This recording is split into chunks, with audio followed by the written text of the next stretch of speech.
بسم اللہ الرحمن الرحیم وبہ نستعین اما بعد۔ محترم ناظرین و ناظرات، ارکان نماز میں سے ایک رکن رکوع سے اٹھنے کے بعد اعتدال کرنا، اور اعتدال کو بھی جو ہے طمانینت کے ساتھ کرنا۔ مطلب یہ ہے کہ اچھی طرح کھڑے ہونا، سارے اعضاء جو ہے رکوع میں جانے سے پہلے جیسا آدمی تھا ویسے مکمل طور پر جو ہے کھڑا ہو جائے، اس کو اعتدال کہتے ہیں۔ اور اعتدال کی جو اذکار ہیں ربنا لک الحمد ملء السماوات وملء الارض وملء ما شئت من شیء بعد، وہ پڑھنا، رکوع سے اٹھ کر سمیع اللہ لمن حمیدہ کہنا۔ اس کے بعد جو ہے سجدے میں جانا ہے، 2 سجدے کرنا یہ نماز کے ارکان میں سے ہے۔ سجدے کے اندر جانے کا طریقہ یہ ہے کہ پہلے دونوں گھٹنوں کو، پھر دونوں ہاتھوں کو، پھر پیشانی کو، اور اس کے بعد پھر جو پیشانی اور ناک کو جو ہے زمین پر رکھیں۔ مرد اگر سجدہ کر رہا ہے تو اپنے دونوں ہاتھوں کو جو ہے اپنے پہلوؤں سے تھوڑا جدا رکھیں، اور انگلیوں کا رخ قبلے کی طرف ہو۔ سجدے کے اندر پیر اور قدم جو ہے کھڑے ہوں، اور ان کا بھی جو رخ قبلے کی طرف ہو۔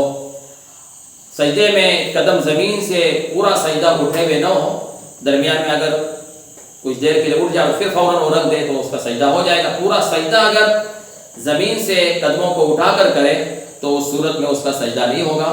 حدیث پاک میں نبی اکرم صلی اللہ علیہ وسلم نے ارشاد فرمایا کہ مجھے اس بات کا حکم دیا گیا ہے کہ 7 اعضاء پر میں سجدہ کروں۔ اس میں دونوں ہاتھ ہیں، دونوں گھٹنے ہیں، اور دونوں قدم ہیں، اور یہ پیشانی ہے، لہذا 7 اعضاء پر سجدہ ہونا چاہیے۔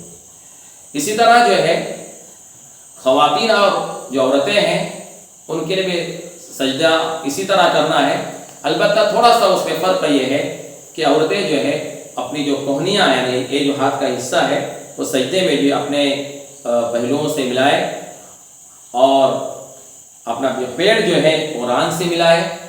البتہ عورتوں کو سجدے کی حالت میں اپنے ہاتھوں کو زمین پر اس طرح نہیں بچھانا چاہیے، اس طرح نہیں رکھنا چاہیے۔ حدیث پاک میں نبی اکرم صلی اللہ علیہ وسلم نے ارشاد فرمایا کہ نماز کے اندر سجدے کے اندر اپنے ہاتھوں کو جو ہے جانوروں کے بچھانے کی طرح مت بچھاؤ، اس لیے زمین سے جو ہے ہاتھوں کو ایسے اٹھائے رکھنا ہے، جیسے مرد اٹھائے رکھتا ہے ویسے عورت بھی اپنے ہاتھوں کو اس طرح اٹھائے رکھے گی۔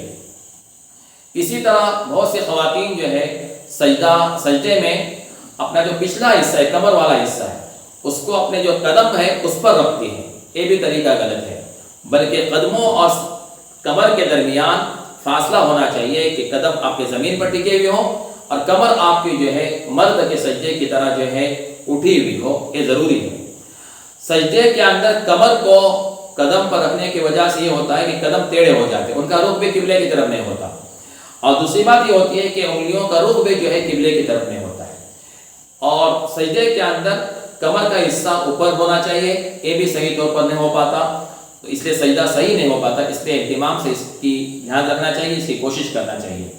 اگر کوئی عورت حاملہ ہے اور اس کو اس طرح سجدہ کرنا مکمل طور پر ممکن نہیں ہے تو ایسی صورت میں وہ کسی تکیے پر، اونچی چیز پر جو ہے سجدہ کر سکتے، اس کی گنجائش ہے۔ حدیث پاک میں نبی اکرم صلی اللہ علیہ وسلم نے اس کی اجازت دی ہے، لہذا جتنا ہو سکے وہ سجدہ کرے، لیکن ممکن نہیں ہے تو پھر تکیے وغیرہ کی مدد سے جو ہے وہ سجدہ کر سکتی ہے۔ واللہ اعلم بالصواب، وآخر دعوانا الحمد للہ رب العالمین۔